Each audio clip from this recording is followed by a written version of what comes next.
नीक लागे गजानन कोरवा में गौरा मैया झूलावे पलनवा में गौरा मैया झूलावे पलनवा में। नीक लागे गजानन कोरवा में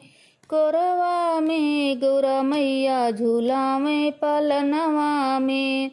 शीशे गजानन के मुकुट बिराजे हो मुकुट बिराजे। शीशे गजानन के मुकुट बिराजे। कुंडल सोहे दोनों कनवा में नीक लागे गजानन पलनवा में।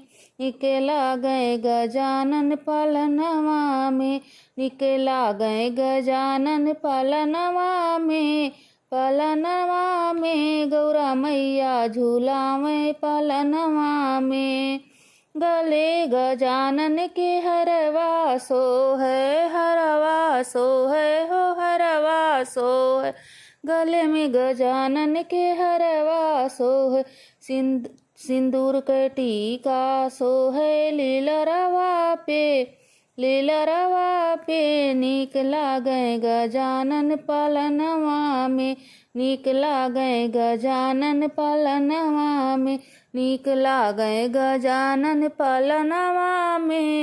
पलनवा में गौरा मैया झूलावे पलनवा में।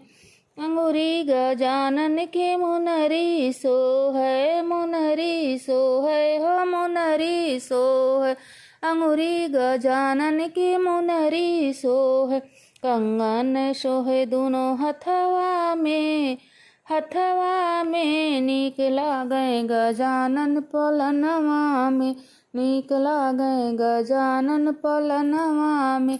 नीक लागे गजानन पलनवा में गौरा मैया झूलावे पलनवा में। गौरा मैया झूलावे अंगनवा में। कमर गजानन के सोहे पीताम्बर हो सोहे पीताम्बर।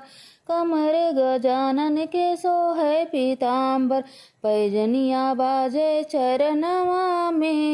चरणवा में नीक लागे गजानन पलनवा में। नीक लागे गजानन पलनवा में गौरा मैया झूलावे आंगनवा में नीक लागे गजानन पलनवा में। गौरा मैया खेलावे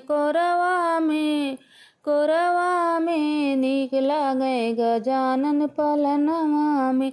नीक लागे गजानन कोरवा में गौरा मैया झूलावे पलनवा में। गौरा मैया झूलावे पलनवा में। गौरा मैया झूलावे पलनवा में।